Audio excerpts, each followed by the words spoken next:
안녕하십니까. 주역가수 동시간입니다.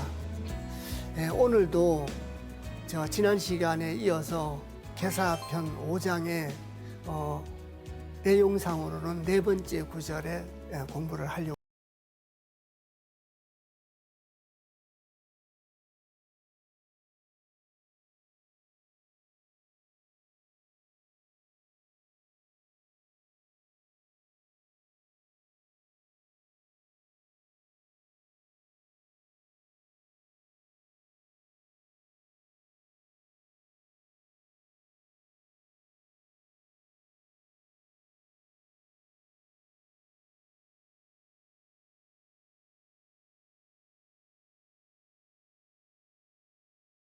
경문의 구절부터 먼저 읽어보겠습니다.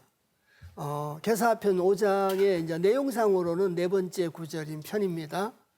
자왈 소인은 불치불인하며 불에 불이라 불견이면 불권하며 불이면 불징하나니 소징대개 차소인지복냐이라 여괄 구교하야 멸진이 무구이라고 하니 차지위야이라.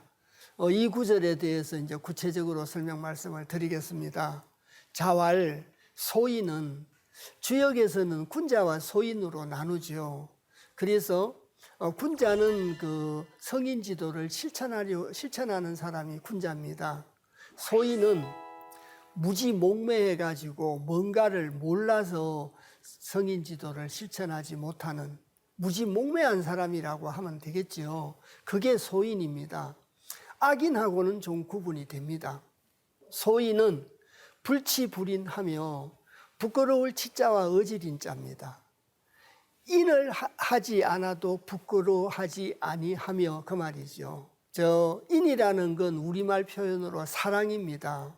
그래서 인을 하지 않아도 부끄러워하지 않고 또 아니불 자에 두려워할 외자 아니불 자 오를 이자를 써서 을을 하지 않아도 두려워하지 않음이라. 공자철학의 핵심은 인과 예라고 하지 않습니까? 맹자철학의 핵심이 인과 업입니다. 합쳐서 인을 바탕으로 예를 행하고 을을 행하라는 뜻이 공맹철학의 핵심이었었죠.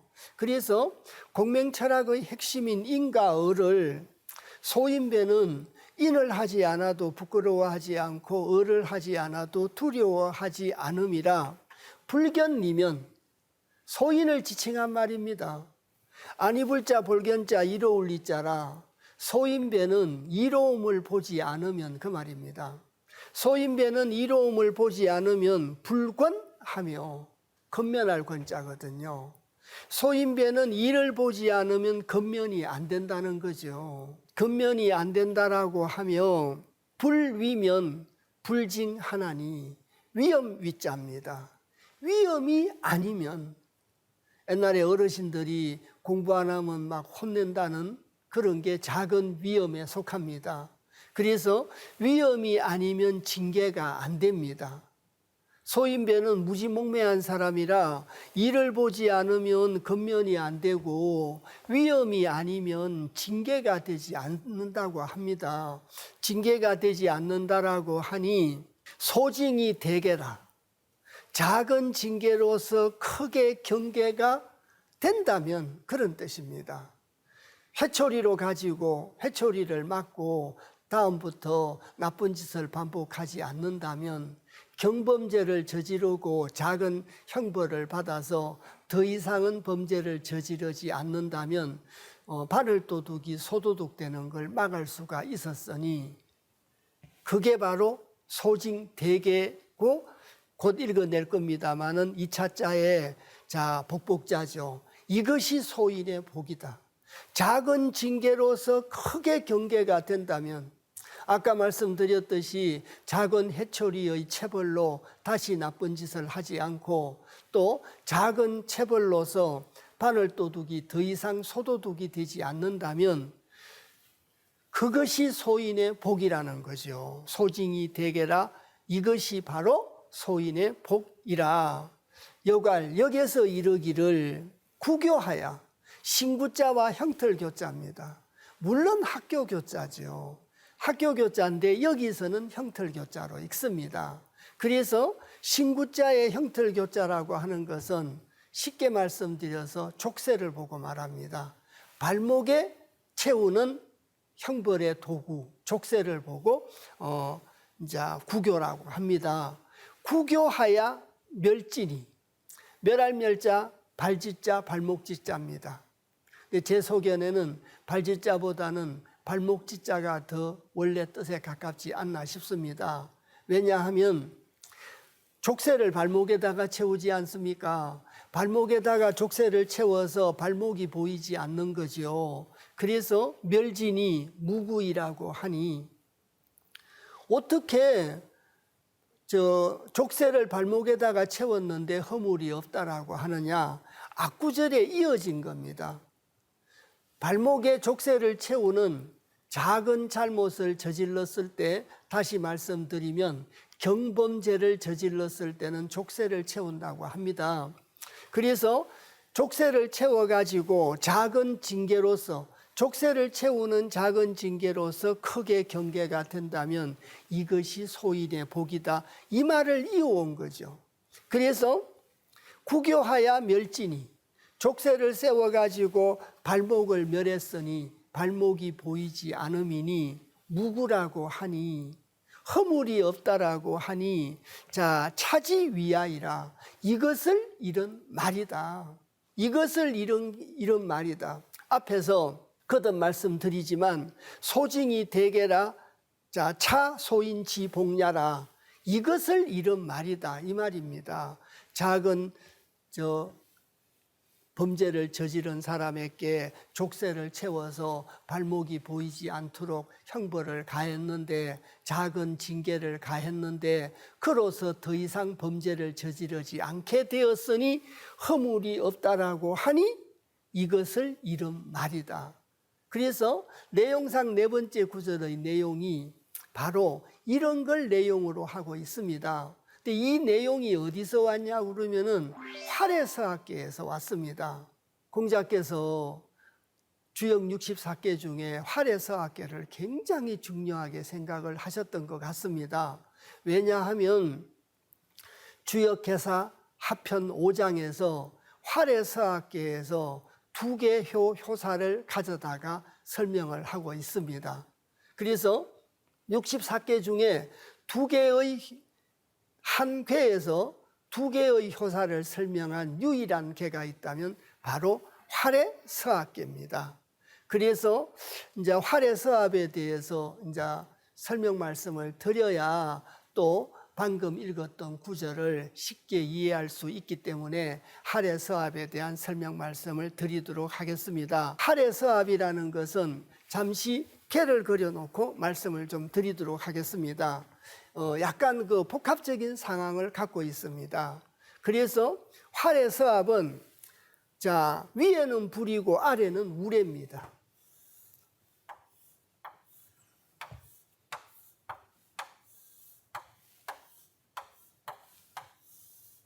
자 이것이 위에는 불이고 아래는 우레죠. 그래서 이 활해서합이라는 것은 씹을서자, 씹어서 합할 합자, 씹어서 합한다는 뜻입니다. 근데 우선 활해서합에 대한 말씀을 드리기 전에 이 활해서합이라는 게 활해서학계 단사에서 공자께서 언급을 하십니다마는 먼저 말씀을 드리자면 이 활해서학계라는 것은 살레 이계에서 왔습니다. 살레 이께에서 왔는데 그 살레 이께라고 하는 것이 자, 상께는 산이고 아래는 우레입니다. 자, 그리고 이것이 턱 이자 걸개자로 이것이 바로 이께입니다. 턱 이자입니다. 턱 이자입니다. 그래서 우레라고 하는 것은 설계편 11장에서 움직이는 뜻을 갖고 있다. 지난번에도 이제 이런 거 해보셨죠? 산이라고 하는 것은 머무는 특성을 갖고 있습니다. 그래서 이게 입이기 때문에 이 전체가 입을 나타내고 있는 형상입니다. 그래서 여기 있는 이 초구는 아래턱입니다. 아래턱. 이건 아래턱이고 여기 있는 상구는 위턱이에요. 위턱은 움직이지 않고 머물고 있죠. 여기 초구인 아래턱은 움직입니다. 사람의 턱이 이렇게 생겼지 않습니까? 조금 정리를 위해서 요걸 조금 지우겠습니다. 그래서 자, 초구는 아래턱이고 상구는 위턱인데 이것이 바로 턱이자 이께다 이렇게 말씀을 드렸습니다. 그래서 아래턱은 움직이고 위턱은 고정되어 있어서 이것이 입이라고 말씀드렸습니다. 입. 그리고 이 안에 들어있는 이건 음식물이에요. 음식물. 이건 음식물인데 유로 구성이 되어 있죠. 부드러운 음식으로 구성이 되어 있습니다. 유로. 그래서 입안에 들어있는 음식물, 이 입안에 들어있는 음식물은 뭘 의미하느냐? 성인 지도를 의미합니다. 입안에 들어있는 성인 지도를 먹고 이걸 먹고 소화를 시켜서 나도 기르고 남도 기른다는 양정의 원리를 설명하고 있는 것이 바로 이께입니다. 그러면 지금 저희들은 이께에 대해서 알아보려고 하는 것이 아니라 이 이께와 서학계가 어떤 관계를 갖느냐. 입안에 들어있는 음식을 다 씹어서 소화를 시키면 여기 있는 하늘과 여기 있는 땅이 서로 합쳐지는 거죠. 합쳐지기 때문에 천지 합일이 이루어지고 천인 합일이 이루어지는 겁니다. 이게 천인 합일이 이루어지는 거죠. 위턱과 아래턱이 이렇게 합쳐진다는 얘기입니다. 천지가 이렇게 합쳐진다는 얘기입니다. 이 안에 들어있는 성인 지도를 씹음으로써 천지가 합해진다는 얘기죠. 자, 그런데 자, 하래 서학계에서도 살레 이께가 그대로 왔기 때문에 여기 있는 초구는 마찬가지 아래턱을 지칭합니다. 아래턱을 지칭하고 여기 있는 상구는 위턱을 의미합니다.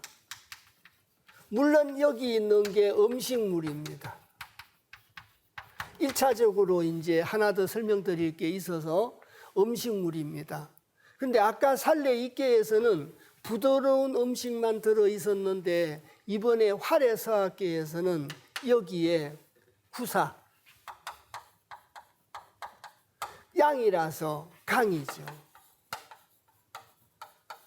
강한 음식이 들어 있습니다. 여물고 단단한 음식이 들어 있다는 거죠. 그래서 위턱과 아래턱이 입안에 들어있는 음식물을 씹어서 소화를 해가지고 천지합일이 이루어져야 되는데 천지합일이 이루어지는 데는 구사와 같은 여물고 딱딱한 음식이 있어서 이걸 씻기가 어렵듯이 진리의 자각이 어렵다는 것을 나타내주고 있습니다. 두 번째, 활해서합의 내용은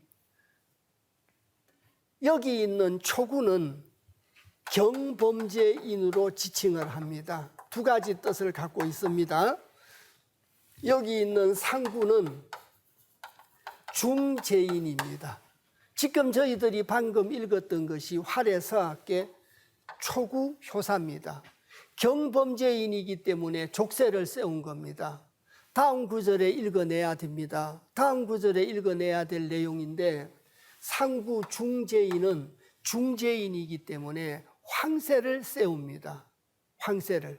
황새를 세웠다는 건데 제가 그림을 잘 못 그립니다. 그래서 중죄인은 손을 앞으로 이렇게 내가지고 네모난 송판에다가 구멍을 뚫고 열쇠를 달아서 수갑을 이렇게 채웁니다. 그러고 발에는 족쇄를 채웁니다. 아까 저희들이 네 번째 구절을 읽으면서 구교라는 말이 나왔죠. 신구자, 흉털교자. 여기에 족쇄를 채웁니다. 그리고 쇠사슬로 가지고 수갑하고 연결을 시키고 목에다가는 귀가 보이지 않을 항새를 세웁니다. 물론 여기도 쇠사슬하고 연결이 되어 있습니다. 그래서 중죄인은 이렇게 하도록 되어 있습니다. 족쇄도 세우고 수갑도 채우고 또 황새도 채웁니다. 이런 모습이 중죄인의 모습입니다. 그래서 활해서합은 딱딱한 음식물을 소화시키기 어렵다는 것에 비유를 해가지고 진리의 자각이 어렵다는 걸 설명하고 있고, 두 번째는 이요와 삼요와 사요와 오요는 수사관입니다. 이 수사관들이 경범죄인과 중범죄인을 다루기가 어렵다는, 범죄인을 다루기가 어렵다는 것에 비유를 해가지고 진리의 자각이 어렵다는 걸 설명하고 있는 것이 바로 활해서합이다. 간단하게 설명 말씀을 드렸습니다. 잘 이해가 가셨나 모르겠습니다. 그래서 다시 이 경문을 한번 보겠습니다. 이래서 여괄 구교하야 멸진이 무구이라고 하니 차지 위하이라. 족쇄를 채워서 발을 멸했는데도 허물이 없다고 하는 것은 이런 말이다. 이 구절이 활해서합계 초구의 효사라는 거죠. 초구 효사 내용입니다. 그러니까 여기 있는 이 초구는 경범죄인을 다루면서 진리의 자각이 어렵다는 걸 얘기하고 있다. 이렇게 이제 말씀드릴 수 있습니다. 자, 그래서 활해서합에 대한 말씀을 이렇게 드리고, 자, 여기도 활해서합계 초구 효사에 대한 얘기다. 이렇게 이제 정리를 해뒀고요. 자, 여기 괴의에 잠시 정리를 해놓았듯이 진리의 자각이 어려움을 방해물이 있는 음식물, 딱딱한 음식물과 죄인의 교화에 비유하여 설명을 하고 있다. 그리고 두 번째 줄, 세 번째 줄에 자, 깨물서자에다가 깨물어서 합할 합자라 깨물어서 합친다고 하는 것은 바로 천인 합의를 보고 말하는 것이다. 위턱과 아래턱이 합쳐지면 바로 천지 합의를 이루는 것을 말을 하는 것이다. 이렇게 설명 말씀 드릴 수 있습니다. 활해서합계에 대해서 이제 알아보겠습니다. 아까도 말씀드렸지만 활해서합계를 공자께서 중요하게 생각을 하셔서 두 번이나 반복해서 설명 말씀 드리고 있다. 이렇게 말씀을 드렸습니다. 초구하고 경범죄인을 얘기하는 초구와 중범죄인을 얘기하는 상구 효사를 예를 들어서 설명을 하고 있습니다. 그래서 자, 활해서합의 괴사입니다. 서합은 자, 씹을서자에다가 씹어서 합할 합자라고 말씀을 드렸습니다. 형하니 이용옥하니라. 이 구절을 자세히 살펴보겠습니다. 방금도 말씀드렸듯이 씹을서자에 씹어서 합할 합자입니다. 그래서 씹어서 합하면 천지합일이 이루어지면, 천인합일이 이루어지면 형하니, 형통하니, 이용옥하니라. 그래서 오곡자죠. 옥을 씀이 이롭다는 얘기입니다. 진리를 갖다가 자각하는데, 진리를 자각해서 천지가 합일이 이루어지면 굉장히 형통하다고 하면서 왜 옥을 써도 이롭다고 하는가? 저럴 때 저 옥이라는 것은 진리의 자각을 위한 아름다운 규제를 보고 말합니다.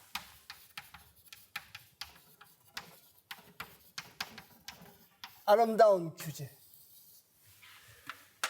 저희들이 사회생활을 하면서 인간답게 살고자 하는 목적을 달성시키기 위해서 저희들이 지켜야 될 당위의 법칙, 규범이 있어야 되듯이 진리의 자각에도 아름다운 규제가 필요하다는 거죠. 그걸 이제 구체적으로는 단사에 가서 말씀을 드리도록 하겠습니다.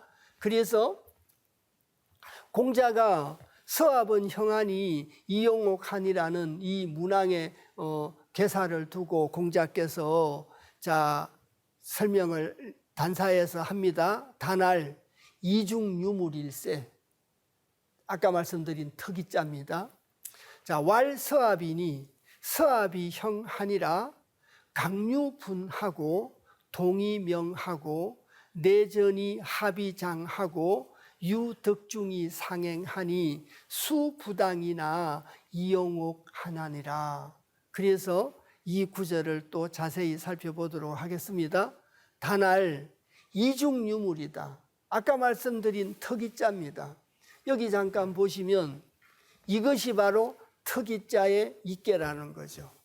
이 특이자의 이깨고 아래턱과 위턱 사이에 부드러운 음식이 들어 있습니다. 이 부드러운 음식을 군자의 인격적인 영양소인 성인 지도를 먹고 소화를 시켜서 천지합일이 이루어지는 걸 얘기하고 있는 것이 바로 살래 이깨다. 이렇게 말씀드릴 수 있습니다. 그래서 이중유물이라고 하는 것은 특이자를 쓰고 턱 속에 있을 유자 만물물자라 물건이 있다는 거죠. 턱 속에 물건이 있는데 음식물이 있는데 군자의 인격적인 영양소인 성인지도가 음식물입니다. 그러한 음식물이 있는데 이러기를 서합이니 씹을 서자에 씹어서 합할 합자, 이것이 서합이다. 씹어서 합하면 천지가 합일이 이루어진다. 그래서 서합이 형하니라. 천지합일, 천인합일, 하늘의 법칙을 인간의 법칙으로 삼았기 때문에 형통하다는 겁니다. 진리를 자각했기 때문에 형통하다는 얘기죠. 성인지도를 씹어서 진리를 자각했으니까 형통하다는 얘기입니다. 그래서 서합에 대한 설명을 했습니다. 공자가 1차적으로 공자께서 서합에 대한 설명 말씀을 하고 내용적으로 들어가서 강유분하고, 그래서 강과 유가 나뉘어졌다고 합니다. 잠깐 보시겠습니다. 살래 이깨에 대해서는 설명 말씀을 드렸기 때문에 편의상 요건 잠시 지우겠습니다. 요걸 잠시 지우고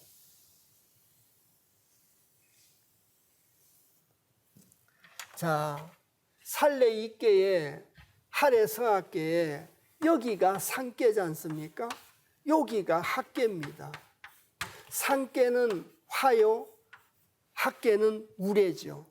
이걸 음양으로 구분을 해보면 화는 획이 하나, 둘, 셋, 넷입니다.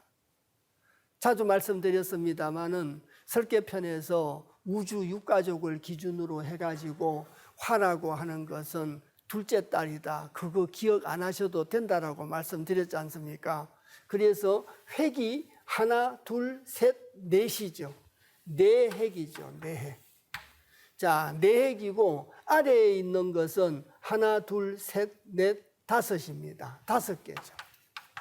그래서 자, 홀수는 천수고 짝수, 우수는 지수죠. 그래서 짝수기 때문에 음이고 홀수기 때문에 양이지 않습니까? 그래서 양이 공간으로 나타내면 강이고 음이 공간으로 나타나면 부드러울 유자, 유지요. 그래서 이 기준에 의해서 이 구절을 다시 보겠습니다. 굳셀강자 부드러울 유자 강유가 나뉘어졌다. 강유가 나뉘어졌다는 건 방금 말씀드렸습니다마는 자, 위에 있는 상계에 있는 불은 유고 하계에 있는 우레는 강이라 상하계가 하래 서합의 상계와 하계가 강과 유로 나뉘어졌다는 얘기죠. 그리고 동이명하고 움직이고 밝다는 거죠. 움직이면서 밝아진다라고 하고 여기 잠깐 보시겠습니다.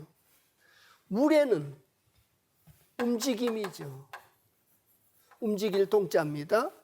여기 있는 불은 밝음이죠. 밝음이고 태양이고 진리다 이런 말씀 지난주 시간에도 말씀을 드린 적이 있습니다. 여기에다가 말미암을 이자만 이렇게 붙인 거죠. 동이명하고 움직이면서 뭐하고 밝아지는 것이 바로 활해서합이다. 왜 움직이면서 밝아지는 것이 움직이면서 밝아지느냐? 진리를 자각하면 움직이면서 밝아지는 거겠죠. 그리고 동이명하고 내전하고 우레레자와 번개전자입니다. 우레와 번개가 합이장하고 합쳐진 거죠. 땅의 전기와 하늘의 전기가 마주치면 천둥 번개가 친다고 합니다. 그래서 내전이 합한다는 것은 천지가 합해졌다는 얘기입니다. 천인합일이 이루어졌다는 얘기입니다. 상계와 상요와 초요가 합해져서 입이 다물어졌다는 얘기죠. 위턱과 아래턱이 서로 마주쳤다는 얘기입니다. 그것이 바로 천지합일이요 천인합일이라고 말씀드렸지 않습니까? 그래서 내전이 합이 장하고 글자장자인데 여기서는 빛날 장자입니다. 우레와 번개가 합쳐지니까 빛나고 천지가 합쳐지니까 빛나고 위턱과 아래턱이 합쳐지니까 빛난다는 뜻입니다. 이것이. 자, 그래서 합이장하고 자, 유덕중이 상행하니 유가 중을 얻어서 위로 행했다고 합니다. 그래서 저희들이 64개를 본격적으로 설명하고 있는 시간은 아닙니다만 계사상하편을 읽어내면서 계사상편 8장에서도 여러 개의 계를 말씀드리고 계사하편 2장에서도 13개의 계를 설명 말씀드리면서 학계에 있는 이요가 중의 자리고 상계에 있는 오요가 중의 자리다. 이런 말씀 참 많이 드린 걸로 기억을 합니다. 그래서 여기 있는 6이가 중을 얻었다고 하는 것은 중도를 자각했다는 뜻이고 6, 5가 중을 얻었다고 하는 것도 중도를 자각했다는 뜻입니다. 성인군자로 따지면 6호는 성인의 자리죠.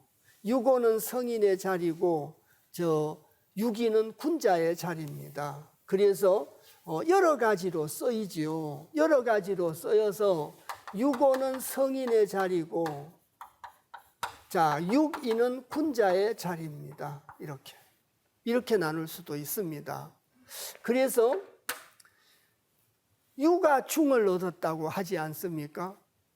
2호도 중을 얻었고 5호도 중을 얻었는데 5호도 음이고 2호도 음이라 둘 다 유입니다. 그까지는 공통점이죠.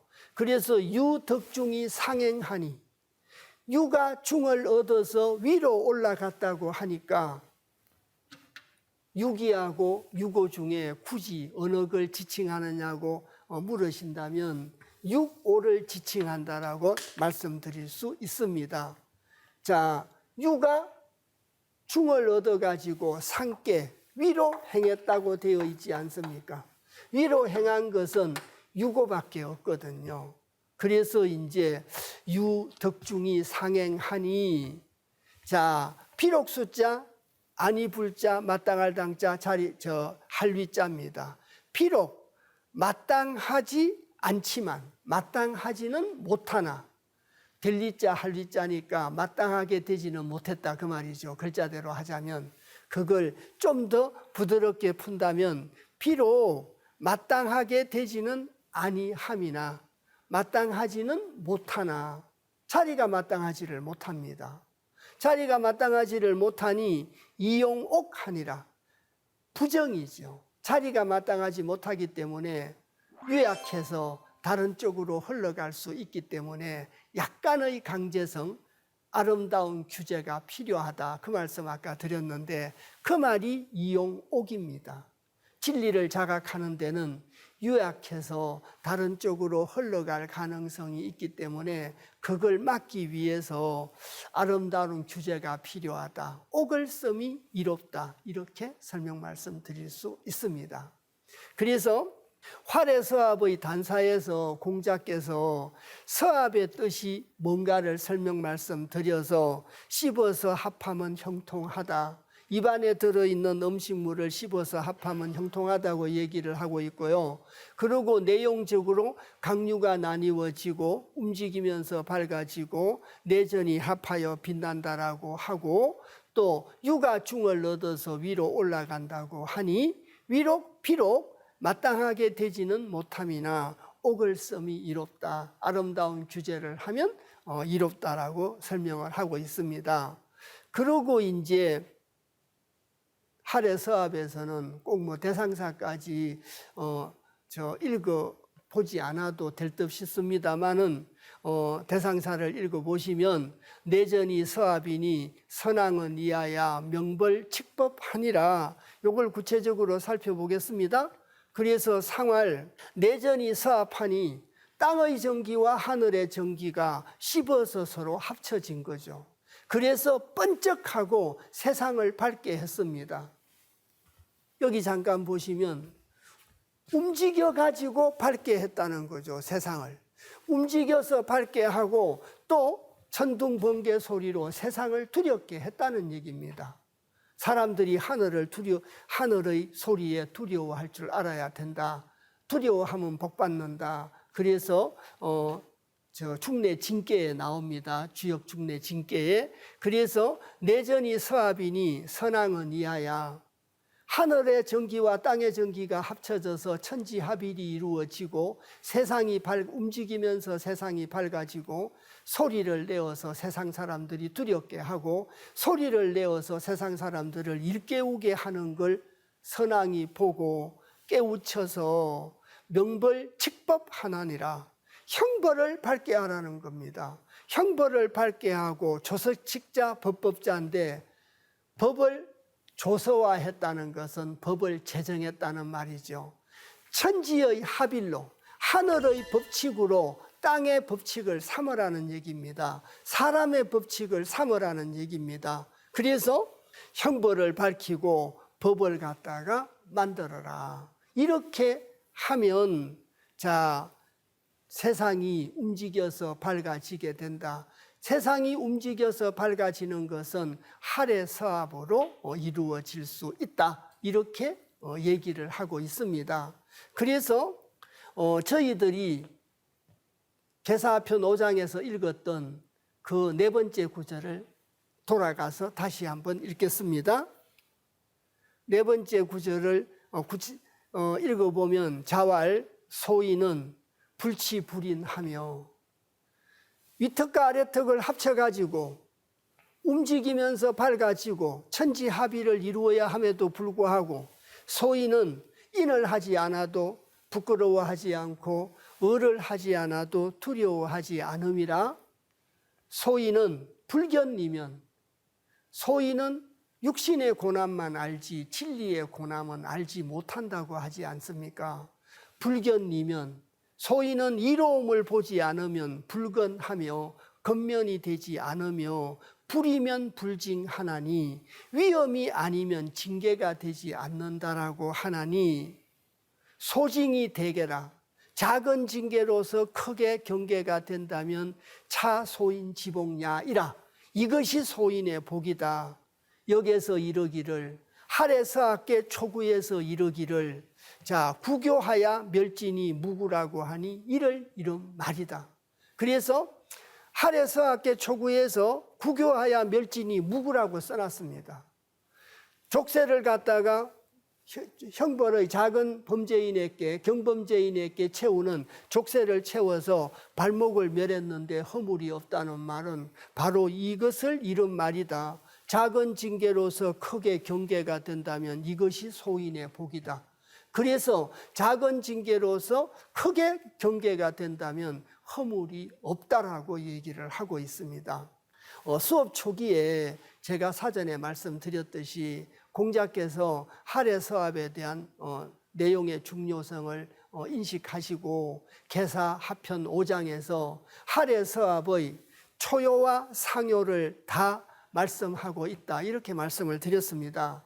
그래서 5번째 구절이 똑같은 할애서합계 상구효사에 대한 얘기입니다.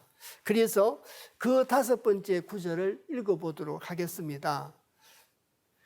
선부적이면 부족이 성명이요 악부적이면 부족이 멸신이니 소인이 이 소선으로 위무익이 불리야 하며 이 소악으로 위무상이 불거야이라. 고로 악적이 불가음이며 제대이 불가해니 여괄 하교하야 멸리니 흉이라고 하니라.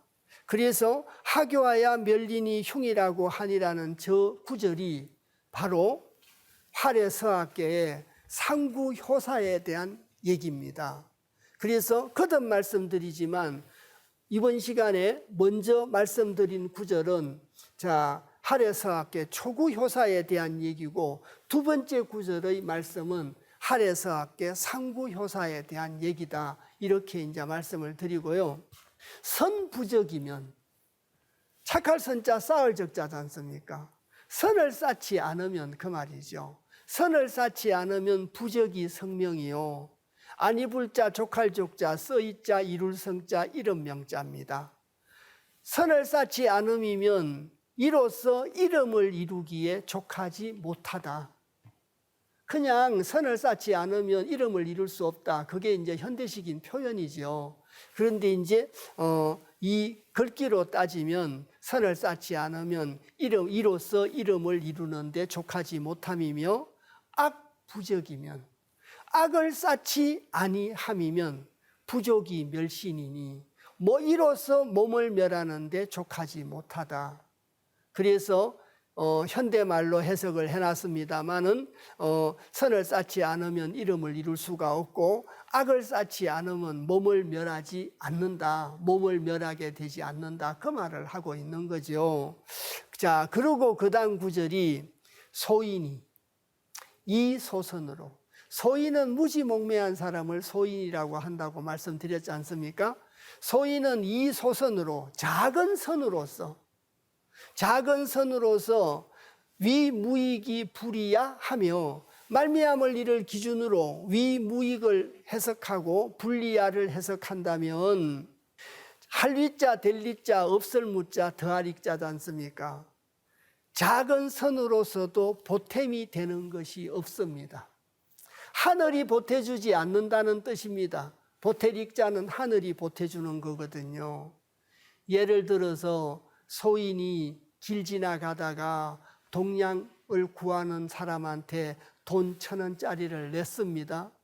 그 명심보감에 착한 일을 하면 하늘이 복 준다라고 했으니까 내가 거린한테 돈 1,000원을 내는 작은 선을 베풀었으니까 지나가다가 로또 파는 집이 있어서 로또를 사면 5,000원짜리, 5만 원짜리라도 돼야 되는데 안 되지 않습니까? 하늘은 그런 기도를 들어주지 않는 거죠. 그래서 소인은 이 소선으로 작은 선으로서 보탬이 되는 것이 없으니까 아니불자 할리자 버리지 하지 않는다는 겁니다. 선행을. 그날 내리가다가 뭘 샀으면 하늘에 응답이 있었으면 이게 하늘의 응답이구나 하고 지속적으로 선행을 베풀었을 건데, 소인은 일을 보지 않으면 근면이 안 된다고 되어 있었지 않습니까? 그래서 보탬이 되는 것이 없으니까 아니 불자 할리자 하지 않고요, 이 소악으로 나쁜 일을 하면 벌을 받는다고 되어 있는데, 작은 악으로서도 위무상이 불거야이니, 말미암을 일을 기준으로 했습니다. 상할 상자죠. 할리자고. 작은 악으로서도 상하게 되는 일이 없으니 불거야이라, 버릴 것자죠. 버리지 않는다는 거죠. 어릴 때 저 사자소학이나 동몽선섭이나 명심보감을 읽을 때 나쁜 짓을 하면 하늘이 벌을 준다고 배웠는데, 조금 나쁜 짓을 해도 하늘이 벌을 주지 않으니까 버리지 않는다는 얘기입니다. 소인은 작은 선으로서도 하늘이 보탬이 되는 것이 없으니 하지 않고, 작은 악으로서도 상하게 되는 일이 없으니 버리지 않는다. 고로 이런 까닭에 악적이 불가음이며, 쌓을 적자입니다. 가릴 엄자입니다. 악이 쌓여서 아니 불자 가을 가자 가릴 엄자, 가히 가릴 수가 없음이니 그 말이죠. 가히 가릴 수가 없다라고 합니다. 그래서 제대이 불가해니, 죄가 커져서, 말미암을 일을 기준으로 허물제자에다가 큰대자라, 죄가 커져서 불가해니 가히 풀 길이 없음이니 그 말입니다. 작은 선으로서 하늘이 보태주는 게 없으니까 선행을 하지 않고, 작은 악으로 하늘이 상하게 하지 않으니까 악행을 버리지 않아가지고, 선행은 하지 않고 악행을 버리지 않으니까 악이 쌓여서 가히 가릴 수가 없음이며, 제대이 불가해라, 죄가 커져서 가히 풀 길이 없음이니. 역에서 이르기를, 하래서학계에서 이르기를 그 말입니다. 상구효사에서 이르기를 하교하야, 어찌하자 형틀교자입니다. 저 하교라는 것이 앞구절 설명 말씀 드릴 때 말씀드렸듯이 항세를 보고 말합니다. 황새.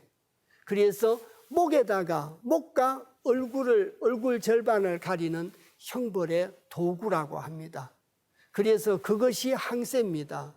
그래서 하교하야 멸이니, 아까 구절에서는 구교하야 멸친이라고 했습니다.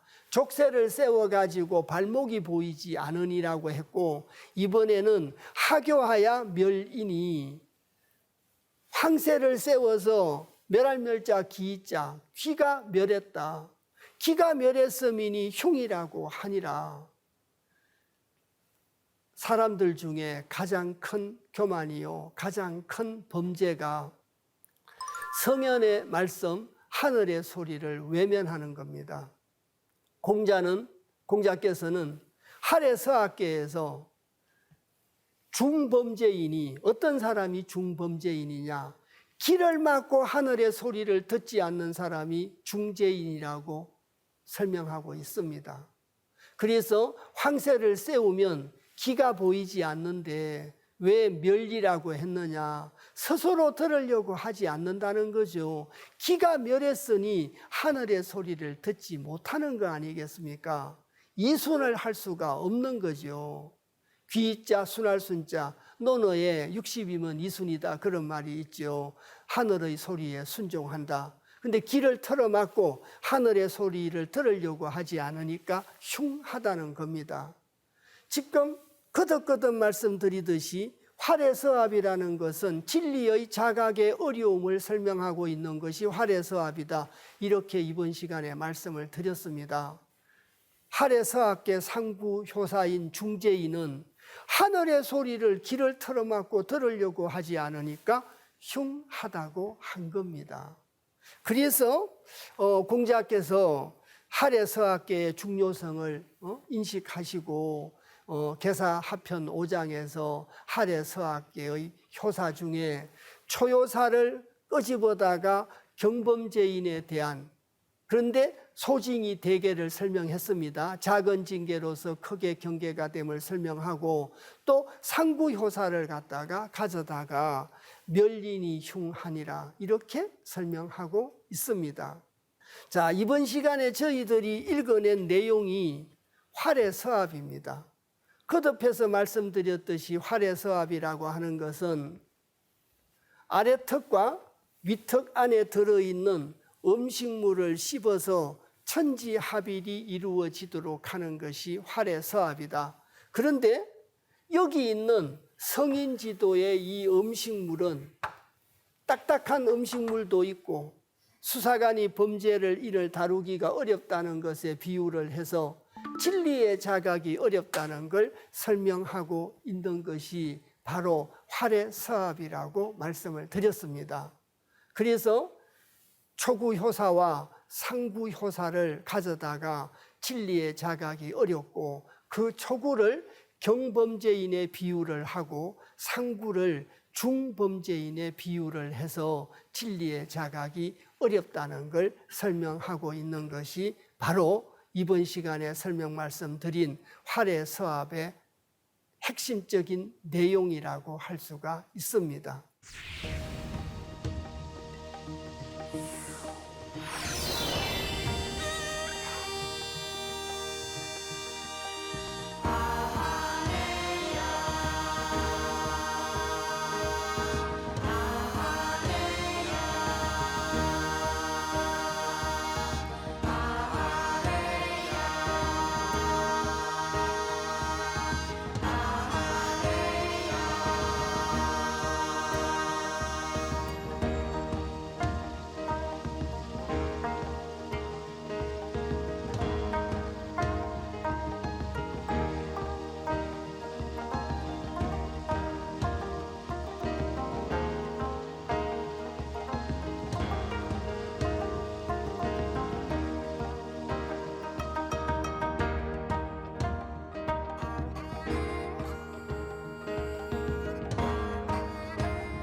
다음 시간에는 천지빗계에 대한 설명을 말씀드리려고 합니다. 천지빗계는 막힐 빗자입니다. 하늘과 땅이 서로 막혀 있다는 얘기입니다. 이번 시간에 활애서합을 말씀드리면서 두 구절을 합쳐서 말씀을 드렸습니다. 그래서 다소 난해하고 어려울 수가 있었습니다. 오늘 같이 공부해 주셔서 대단히 감사합니다.